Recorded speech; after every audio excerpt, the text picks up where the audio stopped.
अब क्या है नेक्स्ट, वरम पर्वत दुर्गेशु भ्रांतम वंचरैषः न मूर्ख जन संपर्क सुरेंद्र भवनेषु अपि। कहा है कि वरम यानी अच्छा है, पर्वत दुर्गेशु भ्रांतम, पर्वतों और दुर्गों में घूमना। दुर्ग का मतलब यानी ऐसी जगह जहाँ पर दुर्ग यानी कि कठिनाई से गमन किया जा सके, यानी कि ऐसी जगह जहाँ घने जंगल हो, मरुस्थल हो, तो वो क्या है, दुर्गम जगह है।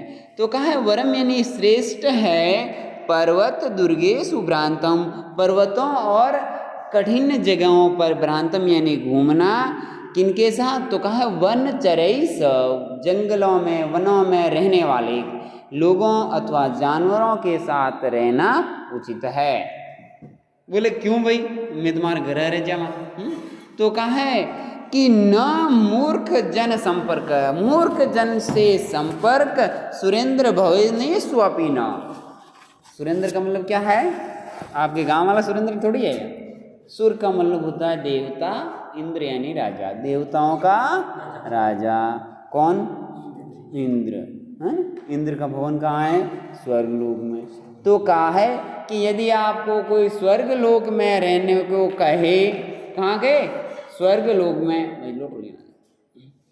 कि यदि आपको कहीं कहे, कोई कहे कि स्वर्ग लोक में रहना है, लेकिन आपके पास सब क्या है, पागल पागल वृत्ति करते हैं, तो आपको वहाँ रहना अच्छा लगेगा। हाँ, एक बार जाके देखना अपने जो पागल हॉस्पिटल है जहाँ रहते हैं, फिर आपको पता चलेगा कि कैसा है। तो कहा है कि पर्वत दुर्गेषु भ्रांतम वरम, पर्वतों और दुर्गों में घूमना, वनचरैस, जंगल में निवास करने वाले जानवरों के साथ पर्वतों में रहना अच्छा है। किससे अच्छा है, तो कहा है सुरेंद्र भवनेषु अपि मूर्ख जन संपर्कात, कि इंद्र के भवन में भी मूर्ख जनों के साथ रहने से अच्छा है कि आप जंगल में जानवरों के साथ रह लो। अन्वय देख लें कि सह वनचरैः सह पर्वत दुर्गेषु भ्रांतम वरम, वनचरैः जानवरों, जंगली जानवरों के साथ, पर्वत दुर्गेषु, पर्वतों और दुर्गम स्थानों पर, भ्रांतम यानी घूमना, वरम यानी अच्छा है, किंतु मूर्ख जन संपर्क, मूर्ख लोगों के साथ, सुरेंद्र भवनेषु अपि न वरम, सुरेंद्र यानी स्वर्ग लोक में रहना भी आपके लिए अच्छा नहीं है। अब कहा है नेक्स्ट श्लोक कि शास्त्र उपस्कृत शब्द सुंदर गिरह शिष्य प्रदेय आगमा विख्यात कवयो वसंती विषय यस्य प्रभुर्निर्धना तज्जाड्यम वसुधाधिपस्य कवयः स्वार्थ विना अपि ईश्वरा कुत्स्यासु कुपरीक्षका हि मणयो येरर्गतः पातिता। अब कहा है कि शास्त्र उपस्कृत, शास्त्रों के द्वारा जिनका उपकार कर लिया गया, अर्थात जिन्होंने शास्त्रों का ज्ञान ले लिया है ऐसे, और कहा है शब्द सुंदर गिरह, जो सुंदर वाणी, गिर का मतलब होता है वाणी, सुंदर शब्दों से युक्त वाणी को बोलने वाले हैं। शिष्य प्रदेय आगमा, और जो शिष्यों को आगमा यानी शास्त्रों का ज्ञान प्रदेय यानी देने वाले हैं। विख्यातः कवयो, जो बहुत विख्यात कवि है, ऐसे कवि यस्य प्रभोर विषये निर्धना वसंती, यस्य यानी जिस, प्रभो यानी राजा के, विषय यानी जिले में, निर्धना वसंती निर्धन रहते हैं, तत् जाड्यम वसुधाधिपस्य, तत् यानी वह, जाड्यम यानी मूर्खता है, वसुधाधिपस्य, वसुधाधिप यानी राजा की। देखो श्लोक की तीसरी लाइन, तत्, श्लोक की तीसरी लाइन दिख गई कि तत् जाड्यम वसुधाधिपस्य, कि वह तो, तत् यानी वह, जाड्यम यानी मूर्खता है, वसुधाधिपस्य, वसुधा का मतलब होता है पृथ्वी, पृथ्वी का अधिप यानी राजा, अर्थात वह तो उस राजा की मूर्खता है। कव्यस्तु अर्थ बिना अपि ईश्वरा, लेकिन कवि तो क्या है, अर्थ बिना यानी धन के बिना भी ईश्वरा यानी स्वामी है, वो तो अपनी वाणी के और ज्ञान के स्वामी हैं, इसलिए उनको धन की इतनी आवश्यकता नहीं है। देखो इसमें कहा क्या गया कि भाई पहले क्या होता था, आजकल तो कोई अच्छा पढ़ा लिखा होशियार हो तो नौकरी मिल जाती है, पहले तो सरकारी नौकरियां तो होती नहीं थी। तो क्या करते थे, राजा अपने दरबार में कवियों को रखते थे, हैं, वो वहाँ कविताएं सुनाया करते थे, है ना। जैसे राजा अपने कालिदास है, वो विक्रमादित्य के दरबारी कवि थे।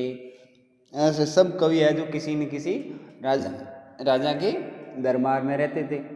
तो ये भर्तृहरि कह रहा है कि अगर कोई राजा है और उसके राज्य में कोई कवि रह रहा है जो बहुत विद्वान है, लेकिन वो यदि गरीब है, तो यह उस कवि का दोष नहीं है, ये दोष क्या है, उस राजा का है कि जो जिसके राज्य में इतना विद्वान होते हुए भी कवि निर्धन है। इसीलिए कहा कि कव्यस्तु अर्थ बिना अपि ईश्वरा, कि कवि तो अर्थ बिना यानी धन के बिना भी ईश्वरा यानी स्वामी होते हैं, उनको इतनी धन की आवश्यकता नहीं होती। कुच्चाः स्युः परीक्षकः हि मणियोर्यैरर्घ्यः पातिता, कि वे तो जैसे राजा बुरे हैं वैसे के वैसे यहाँ नीचे तुलना की है या उदाहरण दिया है कि कुपरीक्षका यानी ऐसे सुनार या जौहरी हैं जो कुपरीक्षा यानी कि अच्छी तरह से परीक्षण नहीं कर पाते, और मणियों जो हीरे इत्यादि जो मणि हैं उनकी अर्धतः पातिता, उनके मूल्यों को गिरा देते हैं। अच्छा सोना हो एकदम 24 कितना है 24 क्या होता है 22 कैरेट सोना हो हैं, और उसको भी अगर आप सुनार के पास ले जाओ और वो कह रहा है कि इसमें तो मिलावट है, तो इसका मतलब क्या है कि उसने सोने का भाव डाउन कर दिया। लेकिन गलती सोने की है क्या, नहीं, गलती किसकी है, उस सुनार की है। तो इसी प्रकार कवि ने तो अपना काम कर लिया, वो तो विद्वान है, लेकिन राजा उसे धन नहीं दे रहा है, तो गलती किसकी है, राजा की। हाँ, सुनार तो सोने का भाव कम कर रहा है, राजा कवि का भाव कम कर रहा है ना।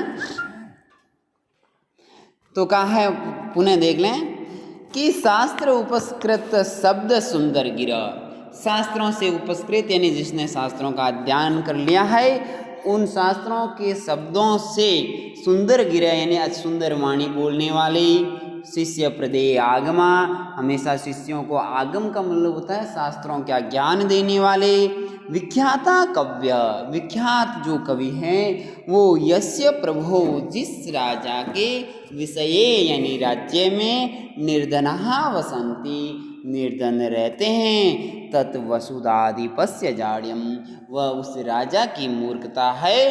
कवयस्तु अर्थ बिना अपि ईश्वरा, कवि तो बिना धन के भी सबके स्वामी है। काहे ही कुपरीक्षकः कुत्स्या स्युः, अन्वय पता नहीं चलता तुझे, अरे पौंतरी नहीं और पहले कोण अड्डा यानी ने और देख ही कुपरीक्षकः, ही यानी कुपरीक्षका यानी अच्छे परीक्षण नहीं करने वाले यानी बुरे परीक्षक, अर्थात जिनको जैसे सोनार है या जौहरी है जिनको ज्ञान नहीं है, वे कुत्स्या यानी निंदा के पात्र है, स्यु यानी होते हैं। क्यों, तो कहा यही यानी जिन्होंने मणियः यानी मणियों का, हीरे मोती इत्यादियों का, अर्घत यानी मूल्य, पातितः यानी गिरा दिया है, अर्थात अपनी अज्ञानता के कारण उन्होंने मणियों का मोल गिरा दिया है। उसी प्रकार राजा भी अपनी मूर्खता के कारण कवियों का आदर सम्मान नहीं कर रहा है। ठीक है, नेक्स्ट, हर्तुर्याति न गोचरम किमपि संपुष्णाति यत् सर्वदा, अप्यर्थिभ्यः प्रतिपाद्यमानम् अनिशं प्राप्नोति वृद्धिं परां, कल्पान्ति स्वपि न प्रयाति निधनं विद्याख्यम् अन्तर्धनं, येषां तान् प्रति मानमुज्जत नृपः कस्ते स्पर्धते। कहा है कि हर्तुर्याति न गोचरम, हर्तु का मतलब होता है चोर, हर्तु का मतलब चोर कैसे? हर यहाँ हिरी धातु है हरण करने में, कि जो हरण करके ले जाता है, छुपके से ले जाता है। चोर ऐसे थोड़ी कहता है मैं तेरी मोटरसाइकिल लेके जा रहा हूँ, तू आ जाना है।